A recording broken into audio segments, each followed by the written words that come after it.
Telugu fame Shekhar భాష గురించి ప్రత్యేక పరిచయం అక్కర్లేదు. కెరీర్ ప్రారంభంలో ఆర్జేగా, ఆ తర్వాత యాంకర్గా మంచి గుర్తింపు తెచ్చుకున్నాడు శేఖర్ భాష. ఇక గతేడాది బిగ్ బాస్ తెలుగు సీజన్ 8లో కంటెస్టెంట్గా కూడా పార్టిసిపేట్ చేశారు. హౌస్లో 2 వారాలు ఉండి ఎలిమినేట్ అయ్యాడు. ఇప్పుడు వరుసగా ఇంటర్వ్యూలో పాల్గొంటున్నాడు. తనకు సంబంధం లేని విషయాలపై వివాదాస్పద వ్యాఖ్యలు చేస్తూ వార్తల్లో నిలుస్తున్నారు. ఈ కారణంగానే ఆ మధ్యన హీరో రాజ్ తరుణ్, లావణ్యల వ్యవహారంలో, అలాగే జానీ మాస్టర్ కేసులో ఇతనిపై కేసులు నమోదయ్యాయి. ఇప్పుడు శేఖర్ భాషనే పోలీసులను ఆశ్రయించారు. ఓ టాలీవుడ్ హీరో భార్య తనను వేధిస్తోందంటూ పోలీసులకు ఫిర్యాదు చేశారు. ఇటీవల ఓ ఇంటర్వ్యూకు హాజరైన శేఖర్ భాష టాలీవుడ్ హీరో ధర్మ మహేష్, గౌతమిల వివాదంపై మాట్లాడాడు. హీరో ధర్మ మహేష్కి సపోర్ట్గా నిలిచాడు. ఇప్పుడు ఇదే వివాదానికి కారణమైంది.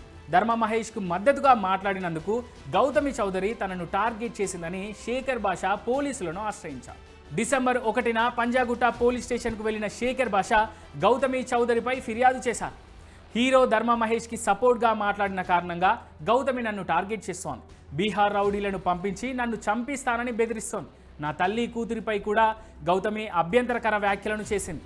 అందుకే ఆమెపై పోలీసులకు ఫిర్యాదు చేశాను అని శేఖర్ భాష చెప్పుకొచ్చారు.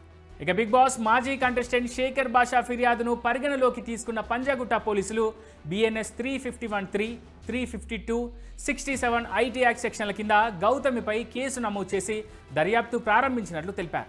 ఈ మధ్యన ధర్మ మహేష్, గౌతమిల వ్యవహారం టాలీవుడ్లో హాట్ టాపిక్గా మారిన సంగతి తెలిసింది. వీరిద్దరూ పరస్పరం ఒకరిపై ఒకరు సంచలన ఆరోపణలు చేసుకుంటూ తరచూ వార్తల్లో నిలుస్తున్నారు. ఇప్పుడు ఇదే వ్యవహారంలో తలదూర్చి మళ్ళీ వార్తల్లో నిలిచాడు శేఖర్ భాష.